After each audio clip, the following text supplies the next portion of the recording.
This is going to be a comprehensive review of my motorcycle Continental GT 650. I have been with her since 2 years. It's been more than 2 years now. I got this motorcycle in the September of 2020, and here is a picture to show you my test ride of it. I was very young at that time. I was 19 years of age. I'm still very young. I'm 21 right now. I have driven this motorcycle for around 10,000 kilometers in these 2 years. I have done a couple of long rides with it, so I know how this motorcycle is. It's perfect for me and my riding style. So I'm going to tell you the pros and cons of this motorcycle, and based on them, you can decide for yourself if you like the motorcycle or not. So let us start with the pros of this motorcycle. First comes the engine. The engine is very powerful, it's very reliable. It's a Royal Enfield engine, so there is no complaints over there. And it's very refined for the class of Royal Enfield. Royal Enfield used to make really YB engines, but not with this one. This is a very refined motorcycle, and there is absolutely no complaints with the engine. Second comes the power.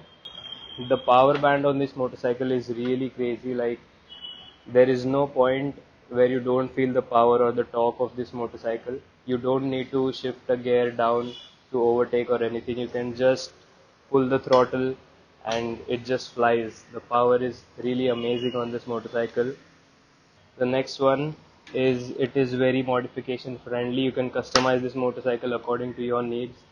There is a wide range of changes and customizations that you can do. You can change the exhaust, you can change the air filter, you can chop the frame, you can change the tail lights, you can change the headlights. Everything in this motorcycle can be swapped for anything that you like or any product that you like.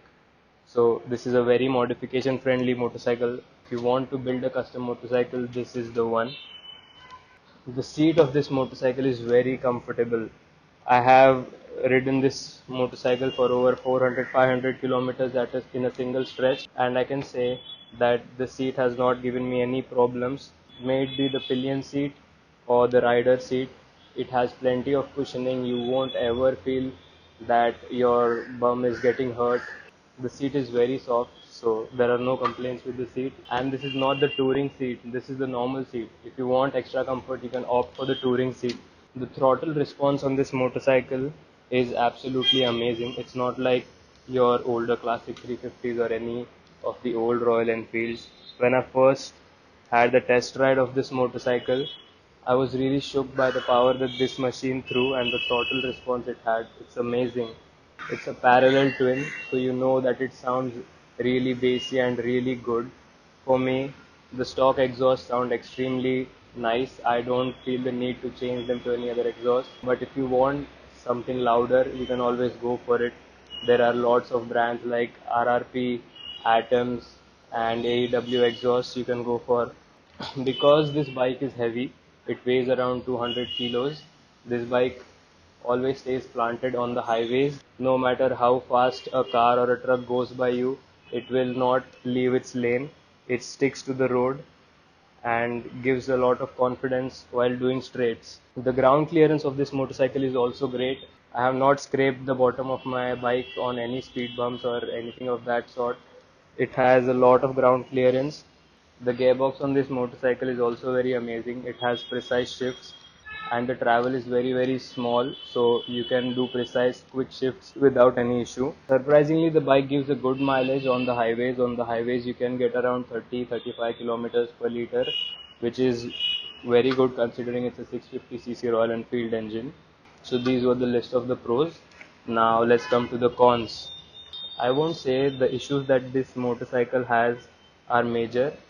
They can be very subjective. If you really have a problem with it, then you can always opt to not get this motorcycle.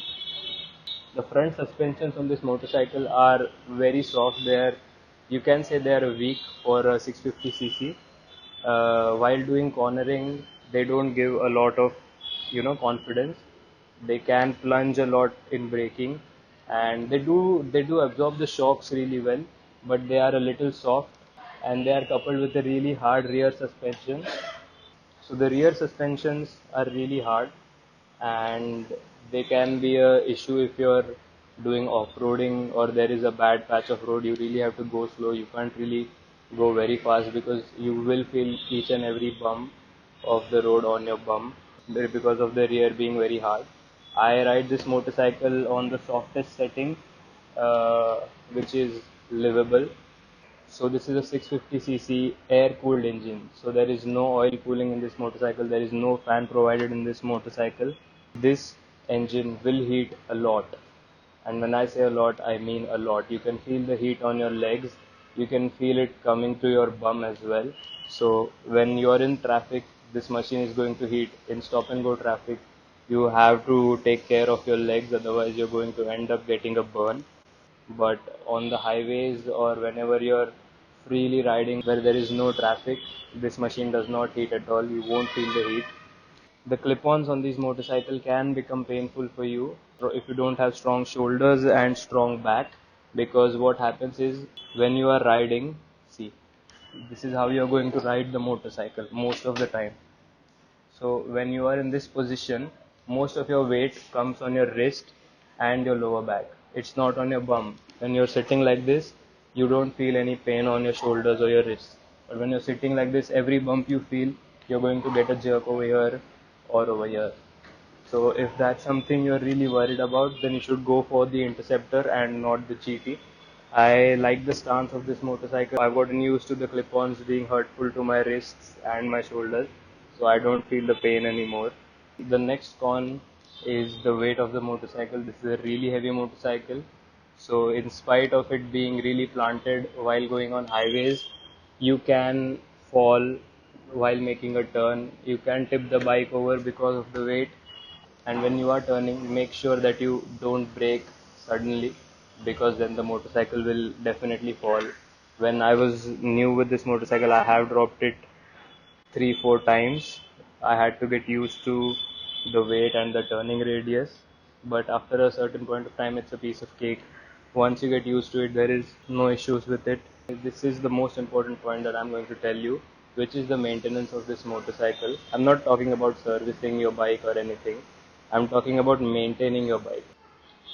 The maintenance of this motorcycle is very important, because if you don't keep this motorcycle clean, it won't look good. It's not an adventure motorcycle that you can just keep it mucky and dirty and ride it, because all the magic that this motorcycle has is in its shine, and you have to keep the engines and the exhaust pipes shining always. That's a no-brainer. I see a lot of guys that don't buff their engine or don't polish their tanks, which looks really bad in my opinion, because I've always kept my motorcycle clean and that's how I'm gonna keep her. That's also something that you need to take into consideration, because you need to have time to clean your motorcycle, and buffing takes a lot of time. So the next point being the servicing. The servicing of this motorcycle is not that expensive. I had spent around 2 to 3,000 rupees on my first and third service, where the oil was changed. So most of your money in the servicing is going to go if you're changing the engine oil or if your brake pads are gone. Rest everything is very cheap, as it's a Royal Enfield. The maintenance is not that high. The servicing is not that high.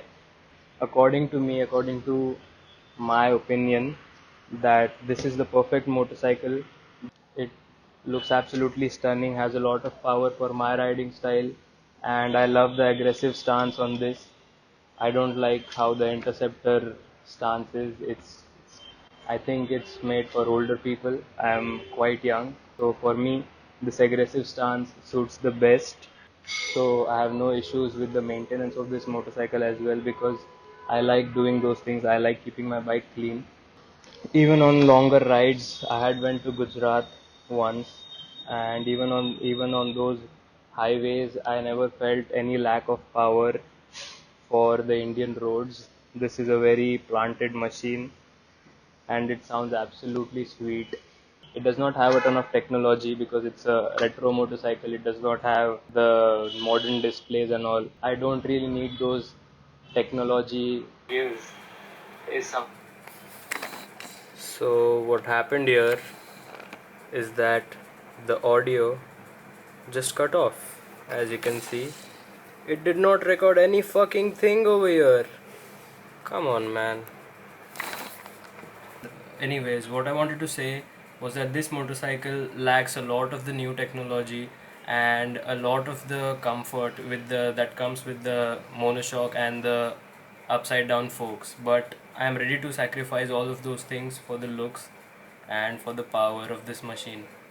So if you are like me who loves this machine regardless of its shortcomings, then you should definitely get it, because the looks that this machine has and the power that this machine has is incomparable to any other machine in this segment. If the new technology and the softer springs is something that you want, then you should really check some other motorcycle, because this machine is not for you. You won't be happy with this purchase. So a few more points that I forgot to tell you guys is that the average that this machine has, so I get around 20-25 kilometers per liter depending on how I ride the motorcycle. If I just rev it too much, then it gives me sometimes 18, sometimes 20, but if I'm good with my riding, then I will get an average of 25 kilometers per liter. That's a mix of highways and city riding. Every motorcycle has their shortcomings, so if these shortcomings don't bother you, then you should go ahead with the motorcycle. If not, then you should go for some other motorcycle.